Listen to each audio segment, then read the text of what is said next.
has one of the best staging things. Tango Killer is one of the best songs that have been staged. Right, like they lock eyes and they just go. And they speak between Yeah, the thing, and so he yeah. finds ways to keep pushing that Keep, mainstream yeah, envelope. yeah. Yeah, Either the camera is moving or the characters are moving in yeah, all of yeah, his yeah. plays. So he has great staging and the way he gains performances from his act. But I'd like to get your opinion on Maniratnam as a writer. Do you think he's a better director or when compared to as a writer? I definitely think he's a better director. Yeah, why so? And but I also think that I asked him once, and he said that he's finding it really difficult to get writers on his wavelength, which kind of a thing. But I also think, like, there are certain people who, like, because they've gotten used to working a certain way, they discuss with their assistants and think. For example, OK Kanmani is not a movie that I like very much as a Maniratna movie, but as a general movie, for me, it's a very entertaining movie. It's like a fun movie. And for a man of that age to write that screenplay is, for me, a sign that he's not fossilized himself. He's not staying in some old world and refusing to step out or whatever it is. He's always updating himself. Whether that updating comes out right or wrong is a thing. Now, for example, for me, why Karthavedi degenerated after a fantastic beginning is because Karti's, like while inside the prison, he is in remorse that he treated Aditi so badly, and I'm able to see that. But later, the minute he comes escapes from the prison, Rahman's electric guitar starts playing, and you get this hero mode, like he puts on his glasses again, and he becomes this rock star prison escapee, and it's about himself. And I was like, I wanted this guy to be in that I need to get back to my Leela. I need to like find her, and I need to I want that tone meter. Whereas this was suddenly going off into an action adventure kind of thing. Then Anjali Menon told me something very interesting. She said, "But Baddy, that is exactly what somebody like Karthi will do, because you can't take away that narcissism from a person just because he's been in prison for a few months." And suddenly I was like looking at the movie a new way. So I was like, I've seen that movie so many times because I love the freaking staging, but I had never thought of this aspect. And she explained it to me, and it still doesn't make me like the movie, but at least I'm mentally able to bridge that, because she says, see, this man is such a narcissist, and he always comes first, which is what that dialogue says. Like அந்த ஆளுக்கு somebody பிடிக்கும், உனக்கு என்ன பிடிக்கும், Aditiக்கு VC பிடிக்கும், VCக்கு VC தான் பிடிக்கும். That there's one a bit with that Rukmini character and that RJ Balaji character. He's always been this narcissist. So Anjali said, but that is exactly why this movie works so brilliantly, because that he goes back to being a narcissist. And she said each time he puts on those glasses, he hides his eyes. He's become himself again. He's blocked himself against the world again. Only when he's vulnerable does he take off those glasses. And I was like, oh my God. Then I went to watch that movie again. It was exactly that way. So because he doesn't explain so much, like for example, Ravi Varman was telling me about how, that scene where Trisha meets this one, Vikram, and he says, come sit beside me. You hear the knock, but the first take they took, you could see him hit the hand against the rock.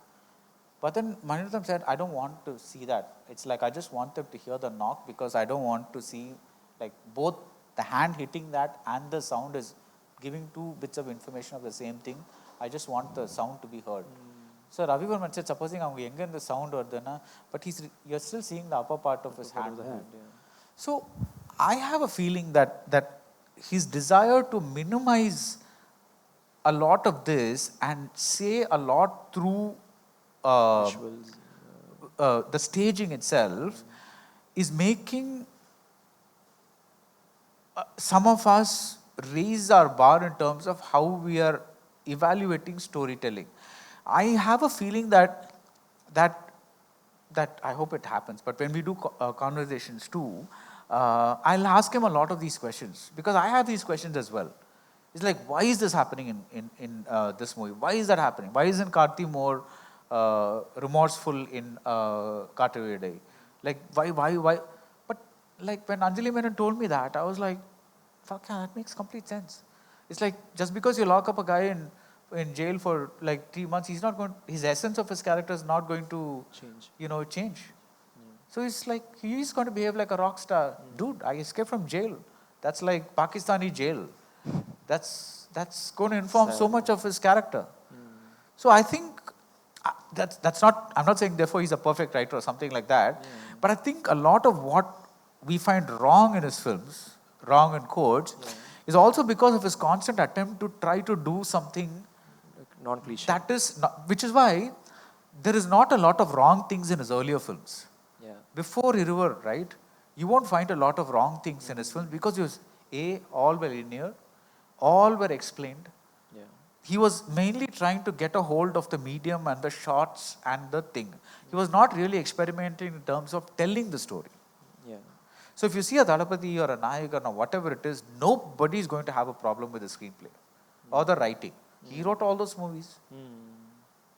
Now he's Right. trying to get out of the own shell and. So I think he's still, that's why I'm saying, so, but when you reach Iruvar, you reach some kind of inflection point where this man is saying, I'm going to tell the story, but in parallel, literally like Iruvar, where this guy gets married, that guy gets married. This guy has something happens to this guy, something happens to that guy, something happens to this guy, so you go on like that. So the movie itself is a very fractured movie.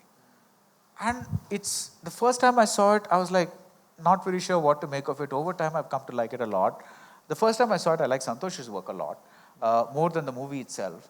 So that's why I'm saying with Mani Ratnam, I'm not sure whether it's the writing that's the problem, or the fact that he writes and then removes a lot of the writing to put as visuals. Yeah, to stage it. And stage it. That's the problem. And I don't know the answer. So I want to ask him this question when conversations too happens. I hope you do. Yeah, really, because I'm curious as well. Because, like, one thing I do know, like, for example, in Ravanan,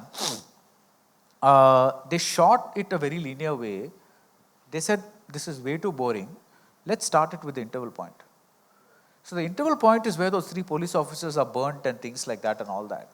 They move that interval point to the beginning of the movie. So the first time you see Ravanan, you see this guy moving that stone with his toe, and then you see that girl leading those 2 policemen to somewhere. You see something else happening. You're in total chaos. He's starting in that chaos and then building the story. Surely he knows that the easier way to tell the story would be to tell it linearly. I mean, that much so he's not like gone, right? It's like, so there is a reason for doing that. And now you're finding that some people are not liking it, some people are liking it, whereas there'll be almost unanimous consensus with his earlier films, because they're all very normally, simply written stories with big affecting emotional points and all those kind of things, which are basically typical Tamil films, but written in a concise way and staged very beautifully. Was something like that. Yeah. So then you have that thing, and I think the films of his that have become hits are the ones that were relatively simple to get, like Alaipaide or OK Kanmani or CCV, whereas everything else became a thing, because I don't think Kadal is a perfect film at all, but then I'm also not the kind of person who looks for perfect films. So I would rather see an imperfect film made by a very, very good filmmaker than a supposedly perfect film made by an average filmmaker, because that gives me much more to chew on. For me, a lot of Mishkin's films aren't exactly perfect films, but I would watch them any day because they're so exciting in terms of what, like, he goes out. For me, the one perfect movie he's done is Pisasa. It's a masterpiece. It's like the number of times I've seen it in terms of staging, in terms of story, everything, it's like complete, it's amazing. But every other film, I find so many things to appreciate in terms of how he's done certain things, the eccentric choices that he makes. And I think all that is something that we should value, because in the midst of so many people so afraid to push the envelope, there are all these people that are pushing the envelope again. But I also understand those who say that I wish he made movies like Mauna Ragam again, because for them that is the uh, type of movie that they want, and you can't blame them, because that's the movie that they like.